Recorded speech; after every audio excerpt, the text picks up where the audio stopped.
এখন আমি যে একটু আগে বললাম একটা কথা, আইনি নোটিশ দিবে। এখন ওই বিষয়ে তো আসলে পার্সোনালি চলে গেছে। পার্সোনালি না, আপনি কোন ড্রেস পরবেন কোন ড্রেস পরবেন না, এরকম ড্রেস তো হাজারো আছে। গুলশান বনানীতে গেলে আপনার হাজারো টাইপের এই টাইপের ড্রেস পরে আছে, আপনি দেখতে পাবেন। আপনি কি এর জন্য সবাইকে আইনি নোটিশ দিবেন? এরকম তো কিছু না। আপনি আপনার বাসায় যিনি আইনি নোটিশ দিচ্ছেন, দেখেন তার বাসাও ডিসেল লাইন আছে, কিন্তু সেও কিন্তু জি সিরিজ দেখতেছে, জি সিনেমা দেখতেছে, স্টার মুভি দেখতেছে, এইচবিও দেখতেছে। সে না দেখলে তার ফ্যামিলি মেম্বার দেখতেছে। তাহলে সেটা তো একটা আইনি নোটিশ পাওয়ার হিসাবে সেটার ভিতরে পড়ে। একজন মেয়ে কি ড্রেস পরবে কি ড্রেস পরবে না, এটা তার ব্যক্তিগত ব্যাপার। সেটা আসলে একজন মানুষ আইনি নোটিশ দিয়ে এটাকে পরিবর্তন করার কোনো মানে ভ্যালু বা কোনো ক্লু আমার কাছে মনে হয় না। তো বলতে গেলে আমি তো এর আগেও অনেকগুলো প্রোগ্রাম করেছি, নারী উদ্যোক্তাদের মেলা। আমি এর আগেও অনেকগুলা মেলার উদ্বোধনও করেছি। আমার কাছে অনেক ভালো লাগে। এটা যে অর্গানাইজার আপু, ওনার প্ল্যানিং মনে ছিল যে এরকম একটা ডেটে উনি একটা মেলা করবে ধানমন্ডিতে।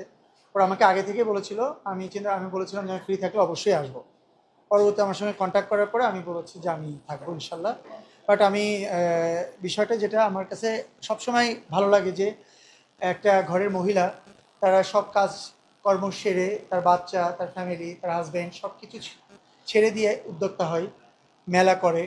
এটা একটা আনন্দের ব্যাপার এবং এটা সম্মানের ব্যাপার। সো সেই সব নারীদেরকে আমি অনেক বেশি সম্মান করি। নারীরা তো স্বাবলম্বী হলে আমাদের জন্য ভালো। তো আমাদের জন্য ভালো না? একটা ফ্যামিলিতে হাজব্যান্ড ওয়াইফ সবাই একসাথে একটা ফ্যামিলির জন্য কাজ করবে, এটাই তো বাস্তব কথা। একটা হাজব্যান্ড সবসময় দৌড়াবে, একটা হাজব্যান্ড সবসময় কাজ করবে, তার পাশাপাশি যখন তার ওয়াইফ তাকে সাপোর্ট করবে, তাহলে এখনকার পরিবেশ পরিস্থিতিতে সব কিছু যান্ত্রিক হয়ে গেছে। একটা পরিবার, একটা মধ্যবিত্ত ফ্যামিলি বলেন বা নিম্ন মধ্যবিত্ত ফ্যামিলি বলেন, প্রত্যেকটা ফ্যামিলি কিন্তু এখন যান্ত্রিক। এখন অনেক কষ্টে বাংলাদেশের যে পরিবেশ পরিস্থিতি, সব জায়গায় কিন্তু অনেক কষ্টে তাদের জীবন ধারণ করতে হয়। সেক্ষেত্রে আমার মনে হয় হাজব্যান্ড ওয়াইফ সবাই মিলে কাজ করা উচিত। তাহলে কি হয়, একটা পরিবার খুব সুন্দরভাবে স্বাচ্ছন্দ্যবোধভাবে পরিবারটা রান করতে পারে। ঠিক মনে করি না, এগুলো আমি যৌক্তিক মনে করি না। কারণ আমার কাছে মনে হয় একজন মানুষের পোশাক, বিশেষ করে পোশাকের বিষয়টাই মেন আসছে। পোশাক তার পার্সোনালিটির উপরে নির্ভর করে, সে কোন ধরনের পোশাক পরবে, কোন ধরনের পোশাক পরবে না। সো একজন মানুষ, একটা মহিলা বলেন, একজন মেয়ে মানুষ বলেন, তার ভালো লাগা মন্দ লাগার উপরে তার ডিপেন্ড করবে, তার ব্যক্তিত্বের উপর ডিপেন্ড করবে তার পোশাকটা। সেক্ষেত্রে আমাদের কিছু বলার থাকে না, কিছু করার থাকে না।